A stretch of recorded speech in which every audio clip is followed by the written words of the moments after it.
Hi, this is Scott Dudley from Funnel Fella Radio, and today we're going to be continuing on with this little mini-series that I'm doing at the moment, going through Eugene Schwartz's teaching, and in particular the book Breakthrough Advertising. So we've already looked at two of the three things that you need to get clear on before deciding what goes into your headline.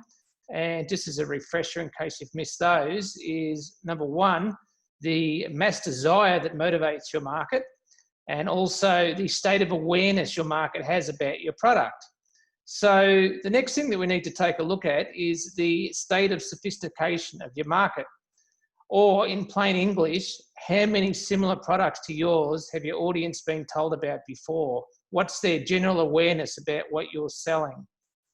Okay, so with that in mind, let's take a look at the 5 levels of sophistication that are listed in the book Breakthrough Advertising, and also eventually we'll take a look at how you approach each situation with an example.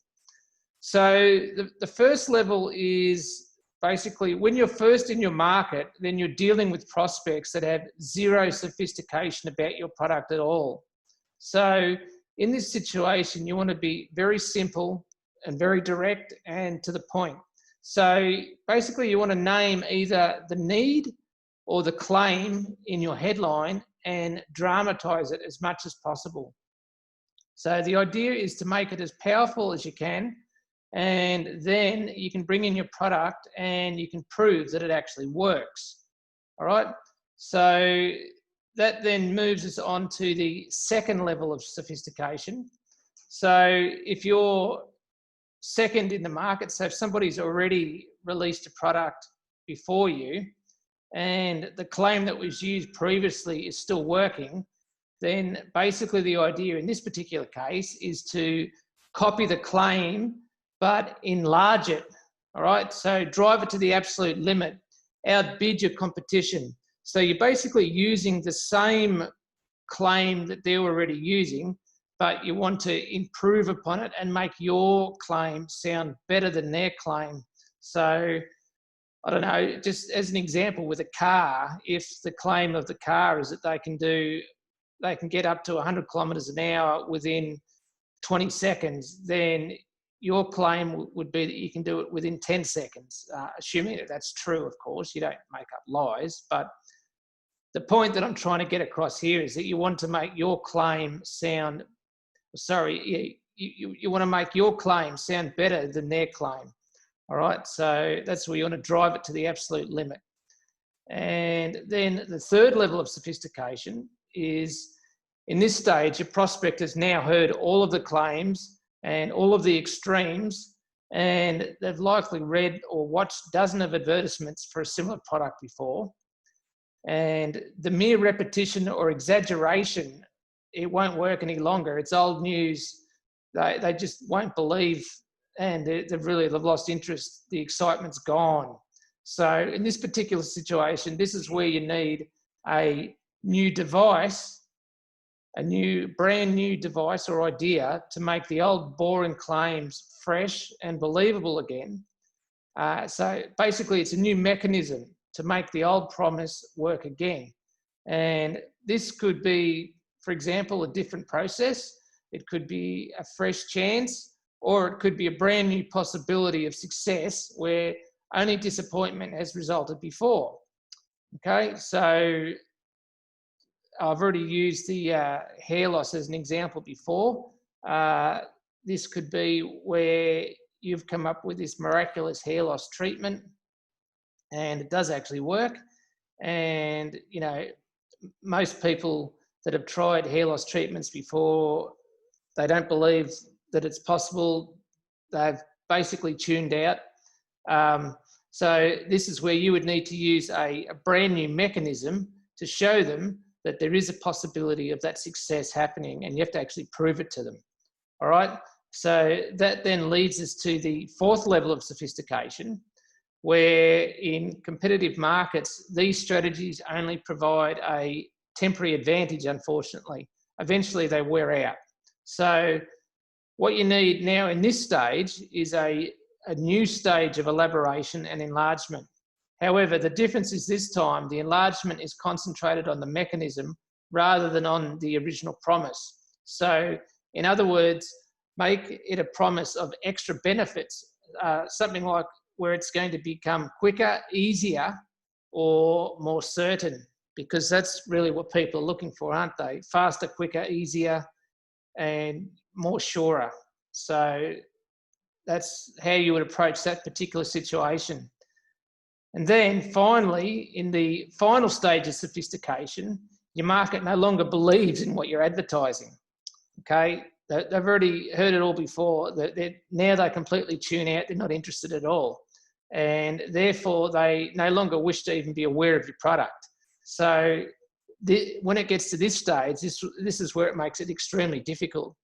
And what you would do now is you would identify with the prospect themselves. So instead of bringing your prospect into your ad through a simple desire, you need to do it through identification. So this is where you're basically reviving a dead product by approaching it from a completely different angle that the prospect can relate to and is completely new. It hasn't been used before. They've never heard of it. So to use an example of a product that's gone through all 5 stages, there was an example in the book where they used the cigarette industry in a brand called Camel. Now, for some people, this is going to be a little bit difficult to relate to, but the example in the book, I'm not exactly sure when it would have come from, but it would likely be the 50s or the 60s, back in the days when cigarette advertising was one, allowed, and two, was, people tuned into it. And the other thing here to take into account is that at this particular time, women smoking cigarettes was taboo, it was not accepted, and it was just something that was generally not acceptable. So if we use this as an example, when Camel was new, Camel cigarettes, their main focus was on taste, the taste of the cigarettes, the enjoyment and the pleasure that came with it. So that's where they started with a headline of, "I'd walk a mile for a Camel," and this proved successful for a while. However, once this was worn out, they had to come up with a new angle, and they come up with "Light up a Lucky and you won't miss the sweets that make you fat." So they're sort of taking a completely different angle on it, and they're comparing it to sweets that make you fat, which is quite funny, really. However, eventually this would have, it would have also worn out as well eventually. So now they had to focus on the mechanism instead. And this is where they came up with Camel's Protect Your T-Zone. Now, I'm not exactly sure what they're referring to there by T-Zone, but obviously T-Zone was the mechanism that they've used for this particular headline, okay? And then once Camel decided that this mechanism of T-zones had worn out, they had to elaborate on the mechanism to enlarge it. So they ended up deciding on this: 9 out of 10 doctors prefer Luckies. So this is where they've tried to almost make cigarettes sound healthy by bringing in doctors and saying that, just about every doctor, 9 out of 10 doctors, these are the cigarettes that they smoke. So that was an interesting angle, back in the 60s or 50s, whenever it was, to try to get people interested in smoking the Camel cigarettes. But then eventually even that wore out as well. So that was where they had to come up with a completely different angle, because all of the previous claims and headlines had lost their potency completely. So what they did was they showed a couple sitting together where the man was lighting up a cigarette, sitting next to the woman. He just lit up his cigarette and the woman's looking towards him, and it's the headline here was "Blow Some My Way," obviously talking about the smoke. And this is where they tried to make it fashionable for women to start smoking cigarettes as well, whereas before it was taboo, and it was almost not accepted that women were allowed to or supposed to smoke cigarettes. So by getting women interested in smoking cigarettes, that opened up, a completely new marketplace for them, whereas before it was previously only for men. But by opening it up for the women as well, then obviously this was a campaign that was extremely successful, as now women were starting to think it was trendy and fashionable to start smoking cigarettes as well. And this would have been successful for many years. It was obviously a long way before my time, but it's just an interesting example that Eugene puts in the book. And I just thought it was worth sort of putting some context into this whole idea of the different levels of sophistication. So hopefully you've got some value out of that. That's pretty much all I've got time for today. And I'll catch up with you next time with Funnel Fella Radio. Bye for now.